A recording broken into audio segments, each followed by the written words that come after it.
The Easter Story by Carol Hare.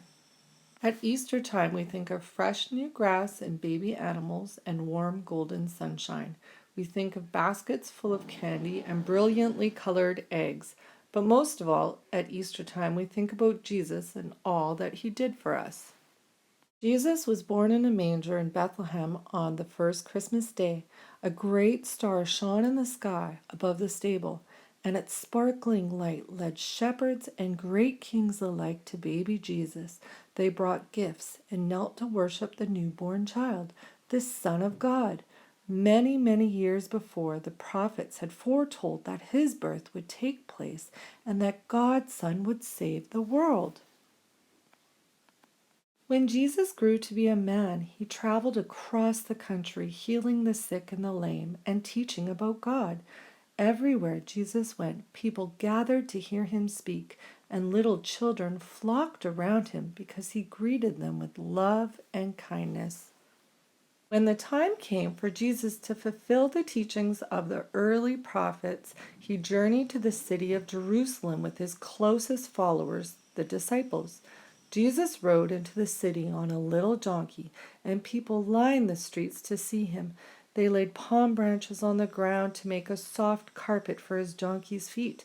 Jesus entered the city of Jerusalem surrounded by love and glory on this, the first Palm Sunday.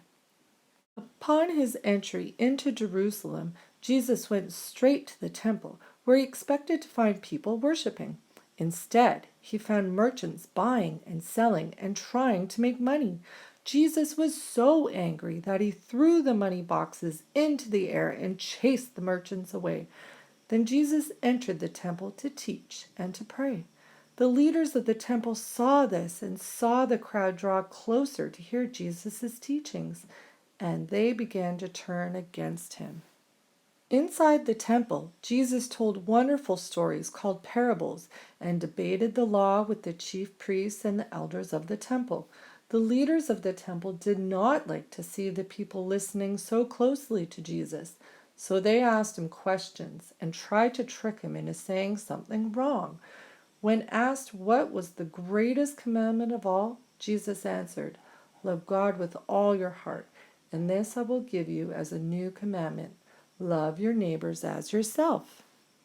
As Jesus continued his teachings and more people followed him, the leaders and chief priests grew more fearful of him. They began to plot against Jesus and looked for a way to have him arrested. On the night of the feast of the unleavened bread, Jesus and his 12 disciples gathered together for the traditional Passover meal. When they were all seated around the table, Jesus took a loaf of bread and gave thanks to God. He tore the bread into pieces and gave them to his disciples. He then passed around the cup so that each disciple could drink. Jesus knew that this would be the last time he would sit and eat with the disciples, but he asked them to remember him in the future by gathering together to share this meal. This was Jesus' last supper. After supper, Jesus and some of the disciples went to the Garden of Gethsemane, and Jesus went off by himself to pray. When he returned, he found that his followers had fallen asleep. As he tried to awake them, a large crowd of people arrived, carrying torches and weapons, sent by the chief priests. These men arrested Jesus and took him away. The men took him to the court of Caiaphas, the high priest, where all the chief priests and elders had assembled. Caiaphas asked Jesus, "Are you Christ, the Son of God?" Then Jesus replied, "Yes, it is as you say." Those assembled ordered him to be taken to the high Roman court and brought before Pilate. As it was customary to release one prisoner each Passover, Pilate went to the people and asked if they wanted him to release Jesus. But the chief priests had stirred up the crowd, and the people angrily shouted for Jesus' death. Pilate let the crowd take Jesus away, and the soldiers put him on a cross. While the soldiers waited for him to die, Jesus' friends gathered around the cross trying to comfort each other. As Jesus' death grew near, the days seemed to turn into night. Thunder roared and lightning pierced the darkness of the sky. And then, at the moment of Jesus' death, a powerful earthquake shook the ground so hard that the great curtain of the temple was torn in half. Later in the day, one of Jesus' followers took down his body and tenderly laid him in a tomb. A huge, heavy stone was rolled in front of the opening, and a soldier was sent to stand guard. Early Sunday morning, the third day after Jesus' death, a group of women brought spices to the tomb to anoint Jesus' body, but they found that the stone had been rolled away. And when they entered the tomb, they saw that Jesus' body was gone. The women were angry and afraid, and they cried out, wondering who would have taken Jesus away.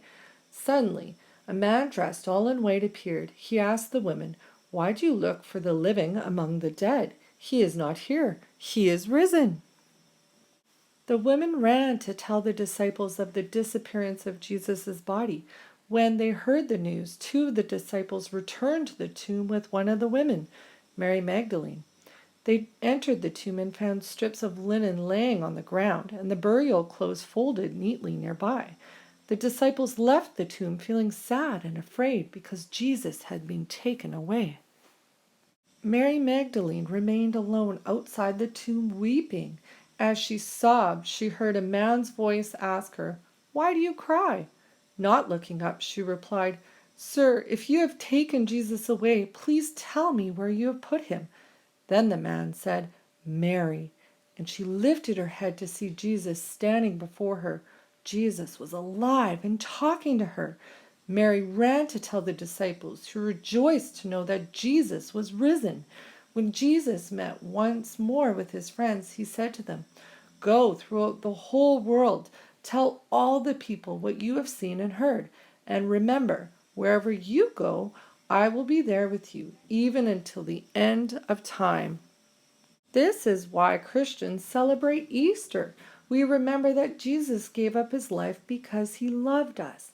And on Easter morning, we rejoice because Jesus Christ rose from the dead and lives. And we know that because of him, we too can live.